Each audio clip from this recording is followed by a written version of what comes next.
kaigsunan, salamat kayo sa pagpakig-uban ninyo kanako dinhi sa atong tulumanon sa pag-utingkay.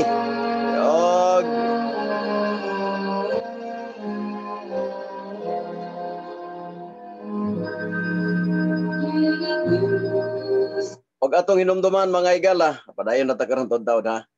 Padayon ta karon taon sa maong awit mga igsoon nindot kay awit no. Og atong pasalamatan mga kaigsunan. Igsoon, maayong ay hapon dia, mantag. Og atong pasalamatan ng Ginoo nga sa tanang panahon mga kaigsunan kahimo gyapon ta mga igala sa pagtuon no. Kay gitun-an nato. Tanong mo, sagot ko. Na mga kaigsunan og ato nang gipasalamatan higala tungod kay ang atong Ginoo naghatag yun nato og talento aron sa pagtubag sa mga pangutana, no? Bag-o na to ning nga tulumanon higala, tanong mo, sagot ko.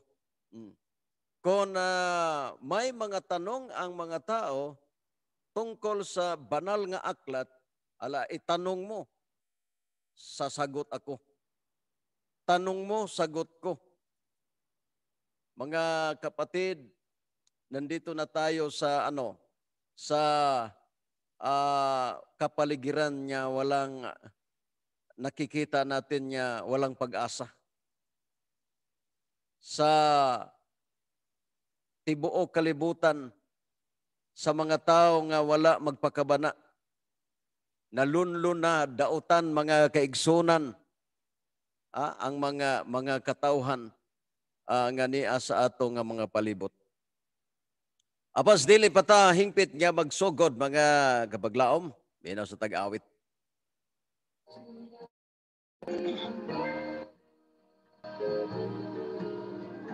Going together, enjoying the trip, getting used to the family I'll spend eternity with, learning to love you how easy it is, getting used to the family of God. Reaching our hands to a brother that's new, learning to say, my friend, I really love you, learning to walk as our Master would do, getting used to the family of God. Going together, enjoying the trip, getting used to the family I'll spend eternity with, learning to love you how easy it is, getting used to the family of God. Getting used to the family of God. Getting used to the family of God.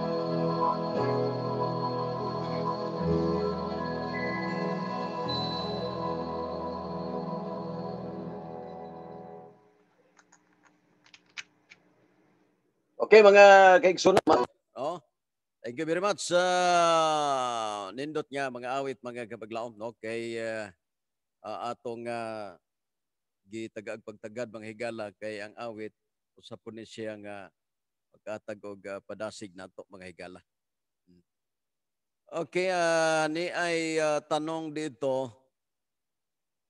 Tingnan natin mga higala. Okay.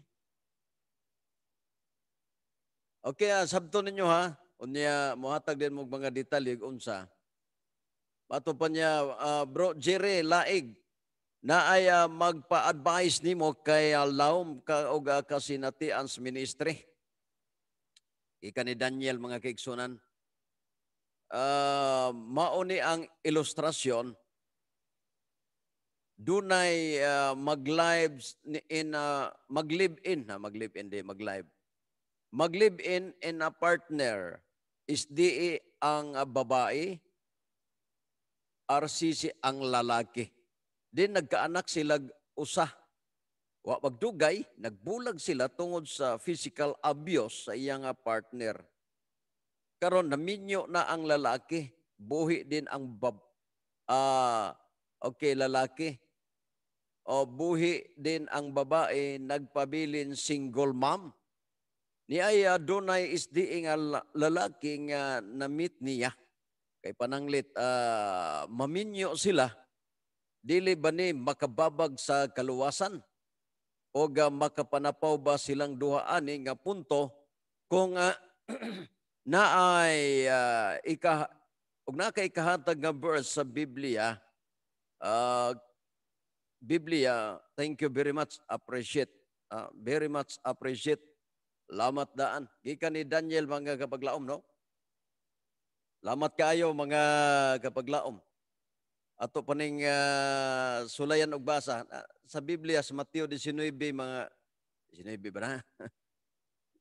Mateo 19 mga igsoon nya kadtong lahi man ang nagbiya mga igsoon o sa gibiyaan. Ang babae na nabutang na siya og innocent party, no? Innocent party. Sudpod na minyo ng iyang bana unya siya innocent party siya. Pwede siya mga igsoon makaminyo, no? Suma sa atong doctrine mga kaigsunan o sa Biblia. Oo, sa Biblia. Ato ning sugdog basa igsoon og sa nakatapos 19 ha. Okay, og nakatapos na si Jesus 1 hantud sa 12. Si Jesus sa pagsulti ni ining mga pulungas siya mipahawa sa Galilea og miadto sa Judea sa kayutaan ini nga tabok sa Jordan. Og misunod kaniya ang mga dagkong panahon sa katawhan og didto iyang giayo sila. Og diay mga parisyo nga miduol kaniya og misulay kaniya pinaagi sa pagpangutana nga nag-ingon alang sa usa ka lalaki uyon ba sa kasuguan ang pagpakigbulag niya sa iyang asawa sa bisan unsang hinungdan. Siya mitubag nga nag-ingon, wala ba ninyo hibasahi nga ang nagbuhat kanila sukad sinugdan, nagbuhat kanila nga lalaki ug babae? 5. Og nag-ingon, tungod niini nga maong hinungdan, kinahanglan pagabiyaan sa lalaki ang iyang amahan ug ang iyang inahan og makig-ipon siya sa iyang asawa og silang duha mahimong usa. Versikulo 6. Tungod niya na dili na sila duha kundi usa. Busa ang sa Dios gihiusa sa tao dili pagabulagon. Ang sa Dios gihiusa sa tao dili pagabulagon. 7. Sila mingon kaniya nganong nagsugo man lagi si Moses sa paghatag og sulat matuod sa pakigbulag o sa ingon ni ana ang lalaki makabulag na sa iyang asawa. Kanila mitubag siya nga nag-ingon. Versikulo 8. Tungod sa kasagutsutan ninyo kasing-kasing, gitugutan na lang kamo ni Moses sa pagbulag sa inyong mga asawa apan sukad sa sinugdan dili mao kini. Sa to pa, dili gid siya mao. 9. Og nakaingon ako kaninyo bisan kinsang makabulag sa iyang asawa, gawas igsip kon ang hinungdan mao ang pakighilawas. Og unya mga asawa siya glain, nakapanapaw siya og ang mga asawa sa usa ka babaeng binulagan nakapanapaw siya. Sa to pa ang kaso ini mga igsoon, Daniel. Ang kaso nini nga nagbulag ra mo nay punto de vista higala sa mga parisyo nga nangita lag sayop sa Ginoo. Ningon ang Ginoo giklaro sa Ginoo nga bisan asa side by side makapanapaw gawas kung ang hinungdan pakigilawas. Diha ta nakasulod sa gawas. Ang hinungdan niya, nagbulag sila mga igsoon, nagminyo ang lalaki sa pakigilawas. Karon at matud pa sa maong pangutana, dire pangutana niya, doon na, Adventista lagi ang babae. Karon ang babae na single mom, Unya, kay single mom lagi. Sigig simba. Nakakita og Adventista nga kursunada, kay gwapa siguro po ni, no? Kay ba, biya kining mga minyo og mawad agbana, magwapa man. Unya, kining dalaga nagkaguwang mamaot, na bali ni sila mga igsoon. May kaluwasan, di ba maapektuhan ang ilang kaluwasan? Kini nga babaeng Adventista, mauni siya ang gitawag og innocent party. Dili siya kapanapaw mga kaigsuunan. Ngano man innocent party siya. Matud pa sa Bible concordance. Bible commentary. Nga ang innocent party makaminyo mga kaigsuunan. Ngano man makaminyo man innocent party siya. Luoy na siya. Way kaabag niya. O walay kaabag niya. Unya ang iyang bana dito grabe ng lipay-lipay siya perti luya. Dili na po na hustisya mga kapaglaom, no? Nga magminyo sa ingno nimo nga dili siya maluwas. Ginoo ray manluluwas. Busa matod pa ni Ginoong Hesus, side by side kun ang gibulagan magminyo nakapanapaw, nagbulag nagminyo makapanapaw. Gawas kun ang hinungdan pakighilawas.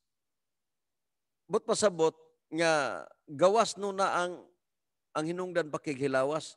Katong innocent party, kung maminyo to, o ulitaw ba ang iyang minyuan, wala siya kapanapaw. Apan katong nagbulag, gadili to sa innocent party, bisag unsay mahitabo kadto siya mananapaw gayon. Ako ang punto, mga kapaglaom.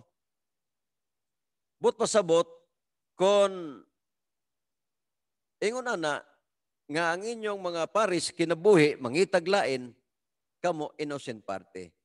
Pwede mo makaminyo mga higala. Oh, na sa Biblia, Mateo 19:9. Og magaingon ako kaninyo, bisan kinsa magabulag sa iyang asawa, gawas kun ang hinungdan mao ang pakighilawas. 19:9 mga kaigsunan. Diha ta nakapasok. Makaluluoy ang gibiyaan higala, naglipay-lipay lang taon ang mga way puangod, way balatian, way baga. Galipay-lipay lang. Unya ako din nag-antos. Pastilan mga kaigsunan. O na nga, usa na siya higala, nga ato nga batnan niya, i-biblical gyud nato, no? O, i-biblical gyud nato higala. Mo na, karon atong tagaag pagtagad mga kaigsunan, ingon ani mong guning dagan mga higala, nga kon ang tao mga kaigsuunan na nagbulag sila ang hinungdan dili pagpakighilawas, side by side ana higala, magkapanapaw yun. O na nga, lisod na mga higala, no? O na nga gikinahanglan na kung wala kaganahi ana, paabot na lang dia mga igsoon, brother and sister nga, sige no, panapaw na dito. Aron nga mabalik ko sa pagkadalaga, mabalik ko sa pagkaulitao, pastilan mga kaigsunan. O na, apan mga igsoon na mga dugang detalye, gikan sa atong pikas lawak mga igsoon, atong patalinghugan gikan sa pikas lawak. Atong patalinghugan ang mga dugang mensahe, gitawag ni dugang mensahe mga higala, gikan sa balang kasulatan. Atong patalinghugan higala. Karon taon, okay na.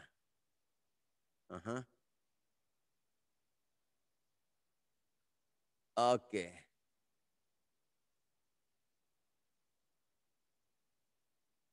At atong balikan ron karon taon ha. padayon ta dire mga kaigsunan kay wala pa mo ng atong wa pa makunik ang atong computer mga igsoon, no? Padayon ta dire higala. Tanong mo, sagot ko. Kung unsay gisultis Biblia mo'y ato mga kapaglaom. Wala ta maghimo-himo dinhi o nagmagic-magic dinhi nga nagtuman ta nga ato-ato ora mga higala. Wala. Mao na nga giklaro lang nako, gibasa nako ang mga pangutana kay nasayod man gyud ta mga higala kon labi na nga sa ato mga suhito kay niini mga kaigsunan. Kay sa akong pagsabot sa una kay lagi na mag-uswag man ang atong kahibalo, ang akong pagsabot nga bisag unsa mga higala makapanapaw gyud. Pero sa pagbasa nako sa Bible commentary nga innocent party dili day makapanapaw. Gitagaan sa gigayon sa Ginoo nga maminyo siya mga kaigsunan. Apan katong nibulag kaniya mao to siya makapanapaw. Pero ang hinungdan na walay bugas, walay sudan, ag-away sila, agbuwag sila, makapanapaw isig side by side mga igsoon, no? Side by side. Muna na The Bluetooth device is ready to pair. gikinahanglan mga kaigsunan ang usa nga mga pamaagi mga kaigsunan niya masabtan sa mga tao ba. Kay kung dili masabtan mga higala, muna mahitabo mga kaigsunan niya mag-iyahay na laga pagpanghukom, di ba? Pero kung makasabot lang ang usa ka tawo kapag laom, kay ang mga Adventista, kami mga evangelist, mga kaigsunan, kung unsa na siya ka lalom nga mga pangutana, amo ginang tukion mga kaigsunan, doon ay mga theologian na to, nga mga defender sa mga igsoon, sama ni Pastor Chris Bacalaris, mao na ato nga dangpan kay suwito po na sila. No? Mahitungod ini mga kaigsunan. O atong hinumduman higala nga kung aduna tayo hustong mga idea, mga kaigsunan, ining mga panghitabo ni ini, kung gaduha-duha gyud mo nya, wa mo'y kursunadang mangminyo, ay nalang pumugminyo. Kay dili maayo nga magduha-duha mga kapaglaom. Kinahanglan mga kaigsunan niya, hugot yun, no? Unya kay Adventista ra ba, Brad Jerry? Ang babae Adventista, niya karon na bago ang lalaki po Adventista. Muna nga dili baka ni maapektuhan sa kaluwasan, dili kay innocent party ang babae. Wa pa ko kay balog unsay kaso pos laki basig minyo po na diha ta magdaog mga igsoon, no? Diha ta magdaog kon tinuod bagyod nga unsay yang status, ulitaw ba siya, minyo ba siya, takibalo ana. Muna nga gikinahanglan yun na mga kaigsunan nga ato na siya nga batnan sa kanunay.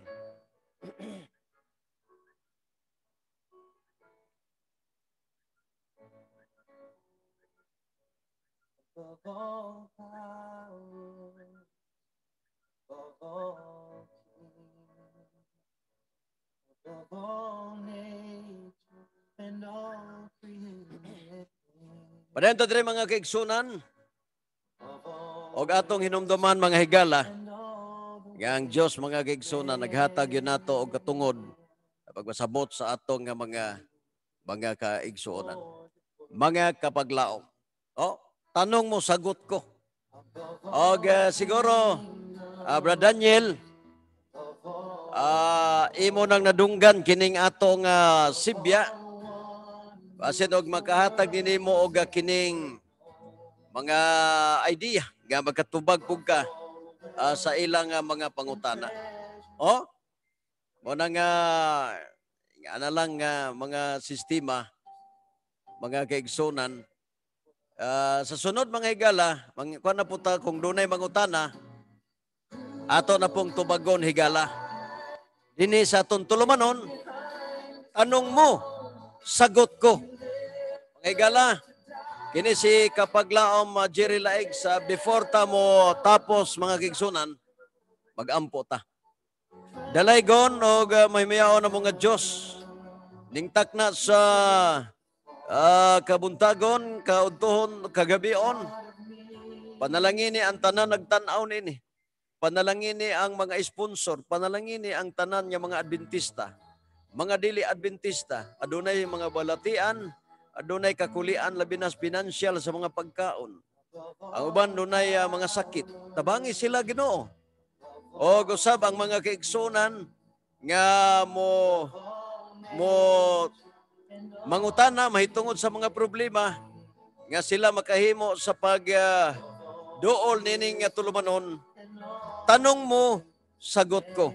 Thank you very much, Lord, nga ikaw magatabang ka na mo o ako ning gisalig nga madawat sa ngalan ni Ginoong Hesus nga amo nga mangluluwas. Thank you very much, mga kaigsunan, nga nakig-uban kamo kanako nining aton tulumanon.